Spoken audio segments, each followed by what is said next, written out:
Girl friend رکھنے سے پہلے شیطان بتائے گا یار اس زمانے میں تو ہر ایک کی گرل فرینڈ ہوتی ہے, اب نکاح کرنا اتنا مشکل کام ہے, اتنی ٹینشن ہے, نہ ابا مانتے ہیں نہ اماں مانتی ہیں, پھر خرچے, پھر ساس, پھر سسر, پھر سالے, ابے بہت کر لیں گے یار, اب یہ تھوڑی کہ زندگی اکیلے گزارنا شروع کر دیں. تو یار کیا ہو گیا اگر ہم کوئی غلط تھوڑی کر رہے ہیں, یہ چیزیں شیطان بتاتا ہے. ہم کوئی بری باتیں تھوڑی کر رہے ہیں, ہم تو اس کو حج اور عمرے کی ترغیب دیتے ہیں فون کر کے, ٹھیک ہے نا.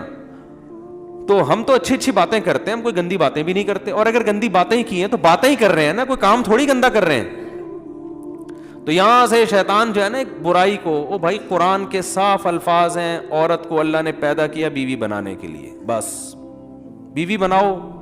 ولا متخذات اخدان, دوستیاں لگانے کی اجازت. خدن کہتے ہیں گرل فرینڈ کو, سہیلی کو, خفیہ دوستی کو خدن, اخدان اس کی جمع آتی ہے.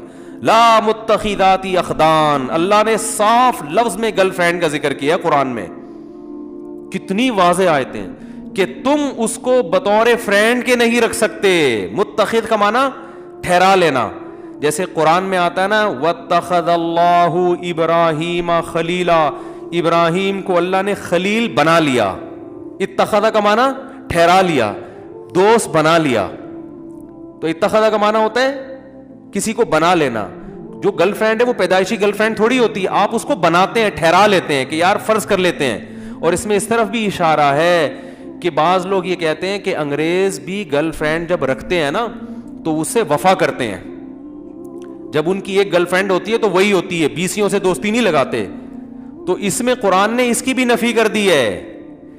ٹھہرانے کا جو لفظ ہے, ٹھہرانے کا مطلب کیا ہوتا ہے, اسی کو بنایا ہے, باقاعدہ فرض کیا اس کو کہ یہ میری فرینڈ ہے. ایسا نہیں ہے کہ کبھی ادھر چلا گیا, کہ وہ تو بالکل ہی حرام ہے, وہ بھی ناجائز ہے. لیکن یہ جو ایک اگر آپ ٹھہرا لیتے ہو, یا 2 گرل فرینڈ رکھ لیتے ہو, یا 3 رکھ لیتے ہو, تو سب ایک ہی جیسی حرام ہے اللہ کی نظر. متخذات اخدان, قرآن کے صاف الفاظ ہیں کہ کسی کو تمہیں خدن بنانے کی اجازت, خفیہ دوستیوں کی بھی اجازت نہیں ہے. گرل فرینڈ رکھنے کی بھی اجازت, خفیہ دوستیوں کا بھی قرآن نے الگ سے ذکر کیا, دوستیوں کا بھی قرآن نے الگ سے ذکر کیا.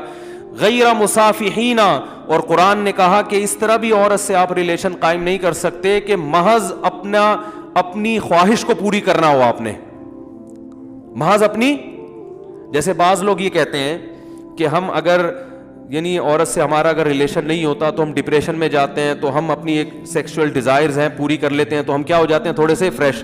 اب رشتہ نہیں مل رہا ہمیں, جو نکاح کے لیے جو ہے کوئی عورت کا انتظام نہیں ہو رہا, مہنگائی بہت ہے, خرچے بہت ہیں, ابا نہیں مان رہے, اماں نہیں مان رہی, یہ نہیں ہو رہا, وہ نہیں ہو رہا, تو اب جو ہے نا ہم اپنی ایک دماغ کو ریلیکس کرنے کے لیے وقتی طور پر کانٹیکٹ کر رہے ہیں. تو غیر مصافحین, اللہ نے فرمایا تمہیں اس کی بھی اجازت. آپ غیر مصافحین کا ترجمہ دا کے دیکھ لیں. صفاح کہتے ہیں پانی بہانے کو, یعنی صرف اپنی ایک ڈیزائرز پوری کرنا, اس کے لیے بھی آپ یہ بھی الاؤ نہیں ہے. تو ایک ہی راستہ بچا ہے آپ کے پاس, وہ کیا ہے, بولو بھائی. میں جو اس پہ اتنا چیختا ہوں نا, اتنا اس لیے چیخ رہا ہوں کہ وہ مان نہیں رہے, اس طرف کلچر تباہ ہو رہا ہے. تو صرف ایک راستہ اللہ نے رکھا ہے نکاح کا. اس میں پھر بے شک آپ کی نیت خواہش پوری کرنے کی ہو, لیکن بیوی بنا کے اگر خواہش پوری کرنے کی نیت سے بھی کسی سے نکاح کریں گے تو چونکہ اس کے حقوق آپ کے ذمہ لازم ہوں گے, آپ نے حقوق ادا کرنے ہیں, تو اس میں اگر آپ کی نیت عیاشی بھی ہے تو وہ برا عمل, بولو بھائی, نہیں ہے. یہ میں اس لیے کہہ رہا ہوں کہ لوگ اس میں بھی اللہ کی حدود سے تجاوز کرتے ہیں. بعض تو ایسے ہو گئے ہیں لبرلزم کی انتہا کو, لبرل پنے کی انتہا کو پہنچے ہوئے ہیں. انہوں نے بھائی ہماری مجبوری ہے اور گرل فرینڈ نہیں ہوگی تو ہم یہ ڈپریشن میں جاتے ہیں, اور یہ ہو جاتا ہے, وہ ہو جاتا ہے, تو مجبوری ہے. اور بعض نے پھر وہ جو آج کل ایک نیا فتویٰ چل رہا ہے یوٹیوب پہ, جو ہے نا اپنے ہاتھ سے اپنی خواہش پوری کرنے کی بھی بعض لوگ گنجائش دے رہے ہیں. تو یہ تمام راستے اللہ نے میرے بھائی کیا کر دیے ہیں, بند. آپ کے پاس اللہ نے صرف ایک راستہ چھوڑا ہے, وہ کیا ہے, نکاح. تو اب ایک طرف غلو تو یہ ہے کہ حرام چیزوں کی اجازت, دوسرا غلو یہ ہے کہ حلال میں بھی لوگوں نے کچھ اپنی طرف سے قیدیں لگا دی ہیں. مثال کے طور پر ایک آدمی اگر شادی کر رہا ہے, وہ صرف اس لیے شادی کر رہا ہے کہ یار میں ایک حلال لذت سے فائدہ اٹھانا چاہتا ہوں. بعض دفعہ انسان کسی لڑکی کے حسن و جمال سے متاثر ہو کے شادی کرتا ہے, خوبصورت ہے وہ, تو اس پہ بھی اسلام میں کوئی پابندی, بولتے کیوں نہیں بھائی, نہیں ہے, کوئی پابندی نہیں ہے. ہاں ہم ترغیب دیتے ہیں بیوہ سے کرو, اور طلاق یافتہ سے کرو, وہ ٹھیک ہے, ترغیب کی حد تک تو بہت کچھ ہے, لیکن جائز یہ بھی ہے کیونکہ زنا نہیں کر رہا وہ.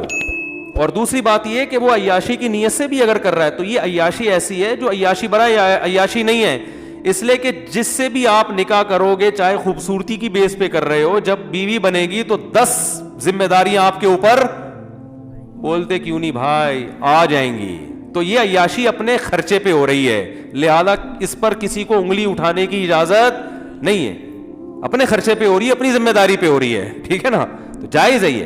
اس لیے علماء نے مسئلہ بیان کیا, 1000 سال پہلے فقہ کی کتابوں میں یہ مسئلہ لکھا ہوا ہے کہ ایک آدمی صرف عیش کی نیت سے بھی اگر شادی کرتا ہے, خوبصورت سے خوبصورت لڑکی تلاش کر کے وہ نکاح کرتا ہے, لیکن اس کا ارادہ ہے کہ میں اس کے حقوق ادا کروں گا, تو ایسے آدمی کو ملامت کرنے والے پر کفر کا خطرہ ہے. کفر کا خطرہ اس لیے کہ قرآن مجید میں اللہ نے ارشاد فرمایا الا علی ازواجہم او ما ملکت ایمانہم فانہم غیر ملومین, کہ جو اپنی بیوی سے اپنی خواہشات پوری کرتے ہیں یہ لوگ قابل ملامت نہیں ہیں. تو جب اللہ نے ایک سرٹیفکیٹ دے دیا, ایک اسٹیمپ لگا دی کہ یہ آدمی حلال طریقے سے جو اپنی خواہش پوری کر رہا ہے یہ قابل ملامت نہیں ہے, تو جب اللہ نے ایک سرٹیفکیٹ آپ کو دے دیا کہ قابل ملامت نہیں ہے, تو آپ کیوں زیادہ صوفی بن کے, فنٹر بن کے زیادہ نیک بننے کی کوشش کر رہے ہو اور آپ اس کو ملامت کر رہے ہو؟ بات آ رہی ہے سمجھ میں؟ تو یہ 1 میں بھی ہے, 2 میں بھی, 3 میں بھی, 4 میں, معذرت کے ساتھ وہ ٹاپک آ گیا, لیکن کیا کریں. اگر کوئی دوسری اس نیت سے کر رہا ہے, بھائی وہ اس نیت سے کر رہا ہے یار میرے پاس وسائل ہیں, میرے پاس اسباب ہیں, میری ایک بیوی ہے لیکن میں چاہتا ہوں ایسی 2-3 اور ہونی چاہیے, ایک بہت اچھی ہے تو 2-3 اور اچھی ہو جائیں, تو کیا زبردست. وہ ایک آدمی سے کسی نے پوچھا نا تمہاری عمر کتنی ہے, اس نے کہا 18 سال. اس نے کہا یار زبردست بھائی 18 سال. تو 10 سال بعد ملا, پوچھا کتنی عمر ہے, کہہ رہا 18 سال. کہہ رہے 10 سال پہلے بھی 18. اس نے کہا آپ 18 پہ اتنے خوش ہوئے تھے کہ دوبارہ سے 18 سال ہے. ٹھیک ہے, دوبارہ سے کتنی ہے, 18 سال. آپ کے جواب سے مجھے مزہ اتنا آیا تھا.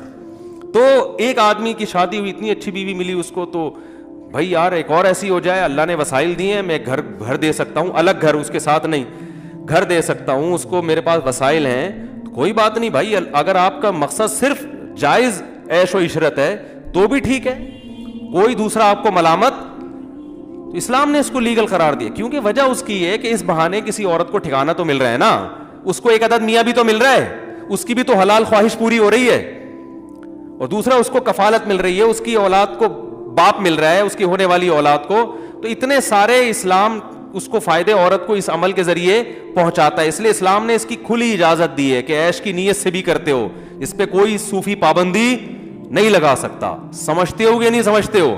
تو اس لیے اس میں گھبرایا نہیں کرو. اگر کوئی میرے پاس لوگ آ رہے ہیں گھبرائے ہوئی ٹانگوں کے ساتھ, یار وہ لڑکی مجھے بہت پسند آ گئی ہے اور میں تو, لوگ کہنے دیں کہ یار تم تو مزے کے لیے شادی کر رہے ہو, تو یار میں تو, میرا بھی ضمیر مجھے ملامت کر رہا ہے. میں نے کہا کیوں ملامت کر رہے بھائی, آپ اپنے پیسوں سے نہاری کھاتے ہو مزے کے لیے, اپنے پیسوں سے انڈے والے برگر کے بجائے زنگر برگر کھا رہے ہو آپ, تو حلال ہے نا. تو ایسے ہی میرے بھائی یہ بھی حلال ہے, لیکن اس میں عورت کو کیا ہے, فائدہ ہے.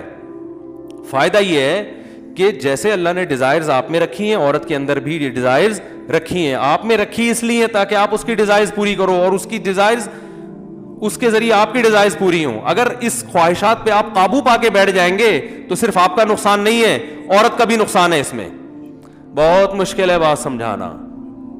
دیکھو اگر ہم برگر انڈے والا کھانا چھوڑ دیں تو اس برگر والے کا بھی تو نقصان ہے نا اس میں. وہ کہے گا یار تم لوگ مسور کی دال پہ گزارا کر رہے ہو, میرے تو انڈے والے برگر کے کاروبار سارا کیا ہو گیا, ٹھپ ہو گیا نا. تو ہم یہ کہیں گے بھائی جن کے پاس پیسہ ہے وہ انڈے والا برگر بھی کھائیں, زیادہ پیسہ ہے تو زنگر برگر بھی کھائیں وہ, کیونکہ برگر والوں کو بھی تو اللہ نے روزی دینی ہے یا نہیں دینی. تو اللہ جب دولت مندوں کو دولت دیتا ہے تو صرف ان کی توند بھرنے کے لیے نہیں دیتا, وہ اس لیے دیتا ہے تاکہ دولت کو کئی لا یکون دولتم بین الاغنیاء منکم, یہ دولت صرف مالدار ہاتھوں میں نہ گھومے. اس دولت کو دولت مند آدمی غریبوں پہ خرچ کرے, غریب کو دولت ملے گی, اور دولت مند آدمی غریبوں سے اس دولت کے ذریعے اپنا کام لے گا. نہیں آ رہی بات؟ تو اگر مالدار لوگ حلال عیش و عشرت بھی چھوڑ دیں گے تو اس میں صرف مالداروں کا نقصان نہیں ہے, بلکہ بہت سے لوگوں کے کاروبار کیا ہو جائیں گے. بولتے کیوں نہیں بھائی, بہت سے غریبوں کا بھی بیڑا غرق ہو جائے گا. اب یہ کروڑ پتی تاجر جو بڑی بڑی کمپنیاں کھول کے بیٹھے ہوئے ہیں, ان کو خیال آئے کہ چلو یار 4 مہینے تبلیغ میں لگائے, اب 8 مہینے کے لیے چلتے ہیں. اور پھر پوری زندگی کے لیے چلتے ہیں, اور تبلیغ میں بھی اپنے آپ کو وقف کر دیا اور اپنی فیکٹری بھی بند کر دی. تبلیغ میں تو وقت لگائیں ضرور, لیکن فیکٹری بھی بند کرو یار, چھوڑو کیا کرنا ہے. تو بھائی آپ کا جو پیسہ آ رہا تھا وہ تو رکے گا, مگر اس فیکٹری کے ملازمین کا بھی بیڑا, بولو بھائی, غرق ہو جائے گا. تو یاد رکھو اللہ نے جو آپ کو صحت دی ہے نا, طاقت دی ہے, جسم میں قوت دی ہے, جو آپ انڈے پراٹھے پھوڑ رہے ہو طبیعت سے بیٹھ کے, اور لاہوری ہمارے جو لاہوری لوگ ہیں وہ گوجرانوالا اور لاہور میں ماشاءاللہ خوراک اتنی ٹائٹ ہے ان لوگوں کی.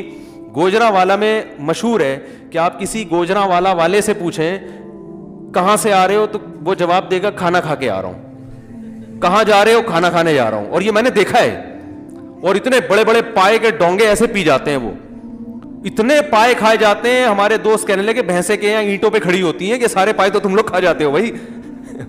تو اب آپ بتاؤ, صبح و شام اتنے پائے کھا رہے ہیں, اتنے پراٹھے پھوڑ رہے ہیں. اور تو اللہ تعالیٰ نے جو مرد کو عورت کی طرف رغبت رکھی ہے, مرد کی جو اس میں بے پناہ خواہشات, سیکشول ڈیزائرز رکھی ہیں اللہ تعالیٰ نے, یہ ڈیزائر اس لیے نہیں رکھی ہے کہ اس کو کچل کے ختم کرو, اس پہ قابو پاؤ, نہ نہ نہ نہ نہ, یہ دماغ سے نکال دو. یہ خواہشات اس لیے رکھی ہیں تاکہ کسی عورت سے نکاح کر کے اپنی خواہشات کو پورا کر کے اس کو بھی فائدہ پہنچاؤ. تو اس کا فائدہ یہ ہوگا کہ غریب عورت آپ کے مال کی وجہ سے آپ سے نکاح پہ آمادہ ہوگی. دیکھو یہ دنیا کا اصول ہے کہ ہر آدمی دوسرے کی ضرورت سے فائدہ اٹھاتا ہے. تو جب مالدار لوگ میں اللہ نے ان کو, ظاہر ہے یہ پائے وائے تو وہ مالدار لوگ زیادہ پھوڑتے ہیں, ٹھیک ہے نا, ان کی صحتیں زیادہ اچھی ہوتی ہیں. تو نتیجہ یہ نکلے گا کہ یہ مجبور ہوں گے. تو غریب عورتیں کیا کریں گی, ان کو مہر زیادہ ملے گا, ان کو ان کے اسٹینڈرڈ سے اوپر کا. میں ایسے لوگوں کو جانتا ہوں جنہوں نے کسی طلاق یافتہ بیوہ سے شادی کی, غریب سے, پورا فلیٹ بک کرا کے دے دیا اس کو, منتھلی ٹھیک ٹھاک ان کی جو ہے نا اماؤنٹ باندھ دیا, گاڑی لے کے دے دی ان کو, ٹھیک ہے نا. تو عورت کو فائدہ ہو رہا ہے کہ نہیں ہو رہا؟ تو اب اس میں یہ کہا جائے کہ نہیں نہیں اپنی دنیا کی خواہشات پوری نہیں کرنی چاہیے, یہ غلط ہوتا ہے, یہ سب فضول قسم کی باتیں ہیں.